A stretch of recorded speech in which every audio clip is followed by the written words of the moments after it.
There seemed to be no answer for Brigitte Bedard. Even after 10 years of counseling, writing down her thoughts, she was no closer to filling the emptiness she had felt since she was a child. The emptiness, like I don't feel anything. It's like when I was a little child, you know, I don't feel nothing. She grew up in Montreal, Canada, in a home where emotions and displays of affection were kept in check. At church, she saw God as uncaring and Jesus a fairy tale.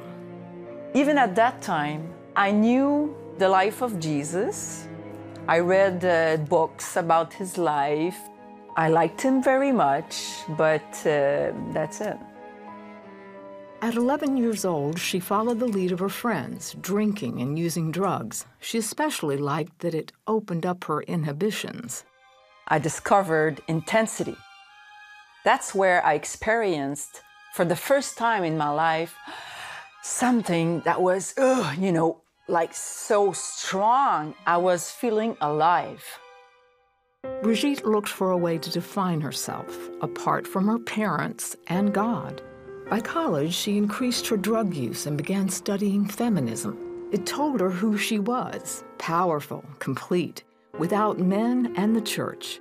She thought she'd found her identity. I was the good, I was the victim, I was a woman, and the man, the history, the church, the God were wrong. I was right. Eventually, she started having lesbian relationships.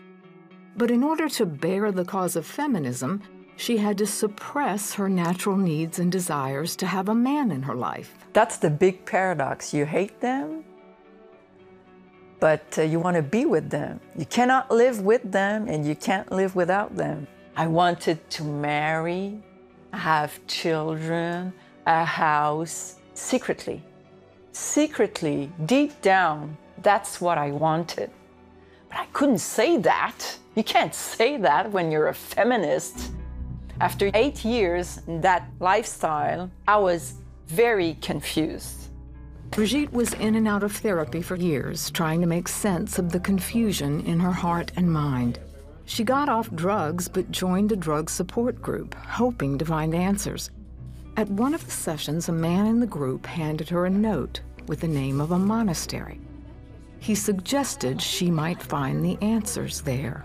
Are you crazy? You think I'm gonna go to see the priests? I hate them, you know?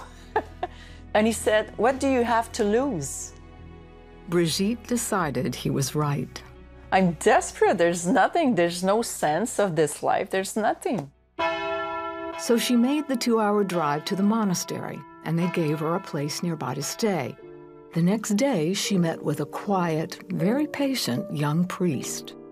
I screamed my 30 years of resentment, of loneliness, of desperation, all my questions, my resentment against men and God. The priest said nothing. And he was really compassionate with me.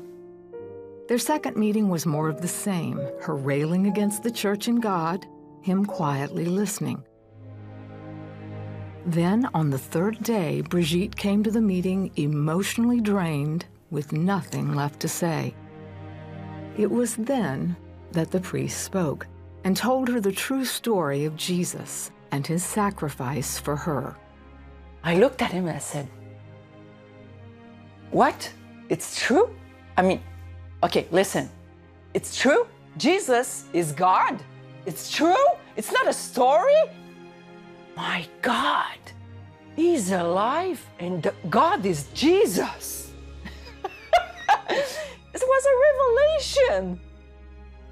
I realized that I wasn't lesbian or an intellectual or a feminist or anything. I wasn't anything. All I was the daughter of God. And he loved me. He loved me so much, he died for me.